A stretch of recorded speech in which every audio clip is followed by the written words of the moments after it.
கோமாளி படத்தின் மூலம் பரவலாக அறியப்பட்ட பிரதீப் ரங்கநாதன் இயக்குனர் கீர்த்தீஸ்வரன் இயக்கத்தில் டியூட் படத்தில் ஹீரோவாக நடித்துள்ளார். மலையாள திரைப்பட உலகில் பிரபலமடைந்த நடிகை மமிதா பைஜு இந்த படத்தில் ஹீரோயினாக நடித்துள்ளார். மேலும் நடிகர் சரத்குமார் ஒரு முக்கிய கதாபாத்திரத்தில் நடித்துள்ளார். இசையமைப்பாளர் சாய் அபயங்கர் இந்த படத்திற்கு இசையமைத்துள்ளார். இந்த படத்தில் இடம்பெற்ற முதல் பாடலான ஊரும் பிளட் பாடல் ஏற்கனவே வெளியாகி ரசிகர்கள் மத்தியில் பெரும் வரவேற்பை பெற்றுள்ளது குறிப்பிடத்தக்கது.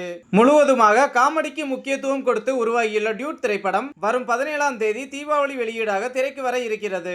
தற்போது வெளியாகியுள்ள ட்ரெய்லர் ஆனது படத்தின் கதை மற்றும் பிரதீப் ரங்கநாதனின் நடிப்பு மீதுள்ள எதிர்பார்ப்பை அதிகரித்துள்ளது. இதற்கிடையே பிரதீப் ரங்கநாதன் நடிப்பில் இயக்குனர் விக்னேஷ் சிவன் இயக்கியுள்ள எல்லைக்கே என்ற திரைப்படமும் தீபாவளியை ஒட்டி வெளியாகும் என எதிர்பார்க்கப்பட்டது. ஆனால் படத்தின் ரிலீஸை ஒத்திவைப்பதாக படக்குழு அறிவித்தது. மேலும் எல்லைக்கே திரைப்படம் டிசம்பர் 18ஆம் தேதி வெளியாகும் என தெரிவிக்கப்பட்டுள்ளது.